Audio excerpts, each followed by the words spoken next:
ইউক্রেনের হামলায় রাশিয়ার বড় তেল টার্মিনালে অগ্নিকাণ্ড। ইউক্রেনের নিরাপত্তা সংস্থা এসবিইউ রাশিয়ার তামান নেফতেগাজ তেল টার্মিনালে হামলা চালিয়েছে। কৃষ্ণসাগর অঞ্চলের এই স্থাপনাটি রাশিয়ার অন্যতম বড় তেল সংরক্ষণ ও পরিবহন কেন্দ্র হিসেবে পরিচিত। হামলার ফলে গুরুত্বপূর্ণ তেল পাইপলাইন ও জ্বালানি ট্যাঙ্ক ক্ষতিগ্রস্ত হয়।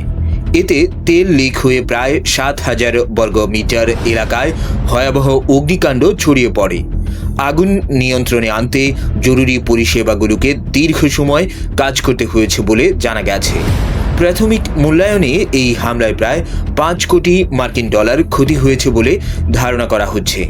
বিশ্লেষকদের মতে রাশিয়ার জ্বালানি অবকাঠামোকে লক্ষ্য করে এমন হামলা দেশটির রপ্তানি ও সরবরাহ ব্যবস্থায় চাপ আরও বাড়াতে পারে।